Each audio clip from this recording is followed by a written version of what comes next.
दोस्तों, आप सभी महामाई जगदम्बा देवी दुर्गा के बारे में तो जानते ही होंगे। इन शक्ति स्वरूपा देवी दुर्गा ने समस्त लोगों के कल्याण के लिए तथा दुष्ट दानवों और राक्षसों का विनाश करने के लिए कई बार अपने अलग अलग रूप धारण किए थे।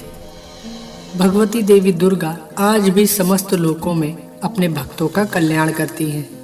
इसी कारण संसार में देवी दुर्गा के कई रूपों की पूजा की जाती है। विशेषकर नवरात्र में 9 दिन तक देवी दुर्गा के 9 रूपों की पूजा की जाती है। तो चलिए आज अपने एपिसोड में हम देखते हैं कि नवरात्रों में देवी दुर्गा के किन किन रूपों की पूजा की जाती है। दोस्तों, देवी दुर्गा को माता पार्वती का ही एक रूप माना जाता है, इसलिए नवरात्र में पहले दिन इनके जिस स्वरूप की आराधना की जाती है उसका नाम है शैलपुत्री। पर्वतराज हिमालय के यहाँ पुत्री रूप में जन्म लेने के कारण इनका नाम शैलपुत्री पड़ा था। दोस्तों, देवी शैलपुत्री अपने पूर्व जन्म में ब्रह्मा जी के मानस पुत्र प्रजापति दक्ष की पुत्री थी। तब इनका नाम सती था और इनका विवाह भगवान शंकर जी के साथ ही हुआ था। परंतु देवी सती ने अपने उस जन्म में अपने पिता के यज्ञ के हवन कुंड में अपना दाह करके शरीर त्याग दिया था। देवी सती का दूसरा जन्म शैलपुत्री के रूप में हुआ और इनका विवाह भी भगवान शंकर जी के साथ हुआ था। देवी शैलपुत्री को हम देवी हेमवती व देवी पार्वती के नाम से भी पुकारते हैं। दोस्तों, वृषभ यानी बैल पर सवार देवी शैलपुत्री के दाएं हाथ में त्रिशूल तथा बाएं हाथ में कमल सुशोभित रहता है। इनकी उपासना करने से मनुष्य को अनंत शक्तियां प्राप्त होती हैं। दोस्तों, नवरात्र के दूसरे दिन माँ दुर्गा के ब्रह्मचारिणी स्वरूप की पूजा की जाती है। यह ब्रह्म शब्द का अर्थ है तपस्या। ब्रह्मचारिणी अर्थात तप की चारिणी, तप का आचरण करने वाली। दोस्तों, देवी सती ने जब शैलपुत्री के रूप में दूसरा जन्म लिया था तब सभी मनुष्यों की तरह उन्हें भी पिछले जन्म की कोई भी घटना याद नहीं थी और उधर भगवान शंकर अपनी पहली पत्नी सती के शोक में डूबे हुए थे। तब देवताओं ने भगवान शिव को शोक से उबारने के लिए शैलपुत्री को उनकी पत्नी बनाने का विचार किया और देवर्षि नारद को शैलपुत्री के पास भेजा। देवर्षि नारद ने देवी शैलपुत्री को जब भगवान शंकर को अपना पति बनाने के लिए प्रेरित किया तब देवी शैलपुत्री ने भगवान शिव को अपने पति के रूप में प्राप्त करने के लिए हजारों वर्ष तक इतनी कठोर तपस्या की थी कि तीनों लोकों में हाहाकार मच गया था। दोस्तों, देवी शैलपुत्री की वह तपस्या बड़ी ही अभूतपूर्व थी। ऐसी कठोर तपस्या कभी कोई नहीं कर पाया था। इस कारण ही उनका नाम ब्रह्मचारिणी पड़ गया था। देवी दुर्गा के इस ब्रह्मचारिणी स्वरूप के दाहिने हाथ में जप की माला तथा बाएं हाथ में कमंडल रहता है। इनकी उपासना करने वाले मनुष्य कठिन से कठिन संघर्षों में भी अपने कर्तव्य पथ से विचलित नहीं होते हैं। दोस्तों, नवरात्र के तीसरे दिन माँ दुर्गा की तीसरी शक्ति चंद्र घंटा की पूजा की जाती है। माँ दुर्गा के इस स्वरूप के मस्तक में घंटे के आकार का अर्धचंद्र है। इसी कारण इन्हें चंद्र घंटा देवी कहा जाता है। दोस्तों, सिंह पर सवार देवी चंद्र घंटा के 10 हाथ हैं और उनके 10 हाथों में अस्त्र और शस्त्र विराजमान हैं। देवी चंद्र घंटा की मुद्रा देखने में ऐसी प्रतीत होती है जैसे कि वो युद्ध करने के लिए तैयार है। नवरात्र की दुर्गा उपासना में तीसरे दिन की पूजा का बहुत ही ज्यादा महत्व है, क्योंकि देवी चंद्र घंटा शीघ्र फल देने वाली देवी है। इनकी भक्ति करने वालों को इनकी कृपा से जल्द ही अलौकिक वस्तुओं के दर्शन होने लगते हैं, दिव्य सुगंधों का अनुभव होने लगता है तथा तरह तरह की दिव्य ध्वनियां सुनाई पड़ने लगती हैं।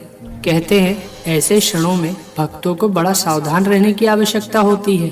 देवी चंद्र घंटा की साधना पूर्ण होने पर अति शीघ्र फल प्राप्त होता है। माँ चंद्र घंटा अपने भक्तों के समस्त पाप और बाधाएं नष्ट कर देती हैं। दोस्तों, माँ दुर्गा के चौथे स्वरूप का नाम है कुष्मांडा। जब हमारी इस सृष्टि का कोई अस्तित्व नहीं था, चारों तरफ सिर्फ अंधकार ही अंधकार था, तब इन्हीं आदिशक्ति माँ दुर्गा ने इस ब्रह्मांड की रचना की। अंड अर्थात ब्रह्मांड को उत्पन्न करने के लिए ही आदिशक्ति ने इस स्वरूप को कुष्मांडा देवी के नाम से पुकारा जाता है। इनका निवास सूर्य लोक के भीतर के लोक में है तभी इनके शरीर की कांति और प्रभा सूर्य के ही समान है। इनके तेज की बराबरी कोई भी देवी देवता नहीं कर सकता है। इस ब्रह्मांड की सभी वस्तुओं और प्राणियों में स्थित तेज इन्हीं की छाया है। दोस्तों, सिंह पर सवार इन देवी कुष्मांडा की 8 भुजाएं हैं, इसलिए इन्हें अष्टभुजा देवी भी कहा जाता है। इनके हाथों में कमंडल, धनुष, बाण, कमल पुष्प, अमृत कलश, चक्र, गदा और सभी सिद्धियों तथा निधियों को देने वाली जपमाला है।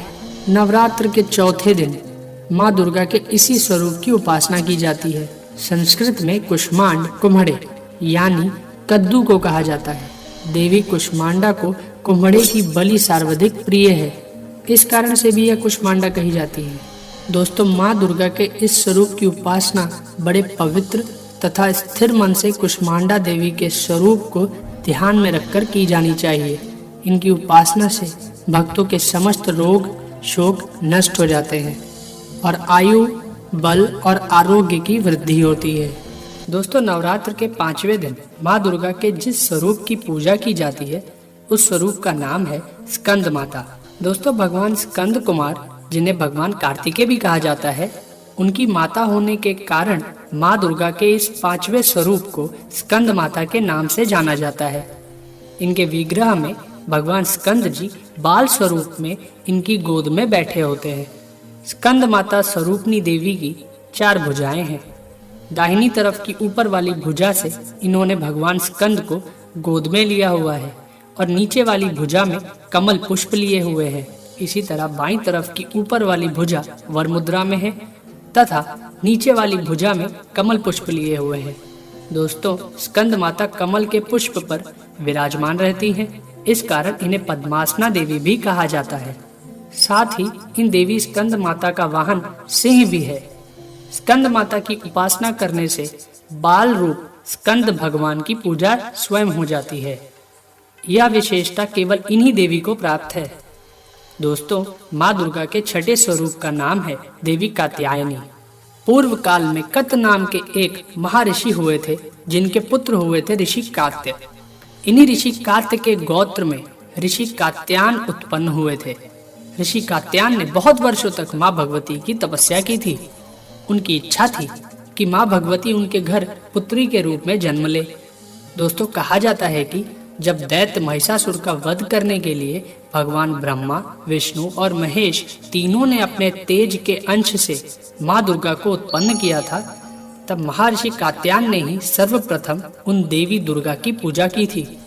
इसी कारण से देवी दुर्गा का यह स्वरूप देवी कात्यायनी कहलाया और ऐसी मान्यता है कि इन्हीं देवी कात्यायनी ऋषि कात्यायन के यहाँ पुत्री के रूप में उत्पन्न हुई थी। दोस्तों, सिंह पर सवारी करने वाली देवी कात्यायनी का स्वरूप बड़ा ही भव्य तथा दिव्य है। इनकी 4 भुजाओं में दाहिने तरफ की ऊपर वाली भुजा अभय मुद्रा में है तथा नीचे वाली भुजा वर मुद्रा में है। बाईं तरफ की ऊपर वाली भुजा में तलवार तथा नीचे वाली भुजा में कमल पुष्प सुशोभित है। माँ देवी की इस कात्यायनी स्वरूप की पूजा नवरात्र के 6ठे दिन की जाती है।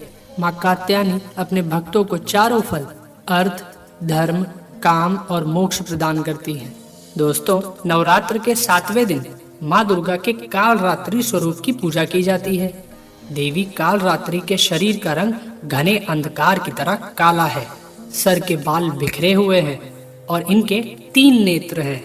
इनकी नाक से अग्नि की भयंकर ज्वालाएं निकलती रहती हैं। गधे पर सवारी करने वाली देवी कालरात्रि के दाहिने तरफ की ऊपरी भुजा वर मुद्रा में है तथा नीचे वाली भुजा अभय मुद्रा में है। बाईं तरफ की ऊपर वाली भुजा में लोहे का कांटा है और नीचे वाली भुजा में खड़ग है। माँ कालरात्रि का स्वरूप देखने में अत्यंत भयानक है, परंतु यह सदैव शुभ फल प्रदान करती है। इसी कारण इनका नाम शुभंती भी है। दानव, दैत्य, राक्षस, भूत, प्रेत आदि इनके स्मरण मात्र से भयभीत होकर भाग जाते हैं। इनके भक्तों को अग्नि भय, जल भय, जंतु भय, शत्रु भय, रात्रि भय आदि कभी नहीं होते हैं। दोस्तों, माँ दुर्गा की 8वीं शक्ति का नाम है महागौरी। इनका रंग पूर्णतः गौर है। इनकी गौरता की उपमा शंख, चक्र, चंद्र और कुंद के फूल से दी गई है। देवी महागौरी की आयु 8 वर्ष की मानी गई है। इनके वस्त्र आभूषण भी श्वेत हैं। वृषभ की सवारी करने वाली देवी महागौरी की 4 भुजाएं हैं। इनके दाहिनी तरफ का ऊपरी हाथ अभय मुद्रा में है और नीचे वाले हाथ में त्रिशूल है, और बाईं तरफ के ऊपर वाले हाथ में डमरू और नीचे वाला हाथ वर मुद्रा में है। देवी महागौरी ने अपने पार्वती रूप में जब भगवान शिव को प्राप्त करने के लिए कठोर तप किया था, तब इनका रंग काला पड़ गया था। फिर भगवान शिव ने इनके शरीर को गंगा जल से मलकर धोया, तो इनका शरीर विद्युत के समान कांतिमान हो उठा। तभी से इनका नाम महागौरी पड़ गया था। नवरात्र के दुर्गा पूजा में 8वें दिन देवी महागौरी की पूजा की जाती है। देवी महागौरी की उपासना से सभी पाप नष्ट हो जाते हैं। भविष्य में कभी पाप और दुख भक्तों के निकट नहीं आते हैं। माँ दुर्गा की 9वीं शक्ति का नाम सिद्धिदात्री है। यह देवी सभी प्रकार की सिद्धियों को देने वाली है। देवी सिद्धिदात्री की कृपा से ही भगवान शिव का आधा शरीर स्त्री का हो गया था और वह संसार में अर्धनारीश्वर के नाम से जाने गए थे। सिंह की सवारी करने वाली देवी सिद्धिदात्री कमल के पुष्प पर भी आसीन होती हैं। इनकी 4 भुजाएं हैं, जिसमें दाहिनी तरफ की नीचे वाली भुजा में चक्र तथा ऊपर वाली भुजा में गदा विराजमान है, तथा बाईं तरफ की ऊपर वाली भुजा में कमल पुष्प तथा नीचे वाली भुजा में शंख है। नवरात्र की दुर्गा पूजा में 9वें दिन देवी सिद्धिदात्री की पूजा की जाती है। देवी सिद्धिदात्री की उपासना पूर्ण कर लेने के बाद भक्तों की सभी मनोकामनाएं पूरी हो जाती हैं।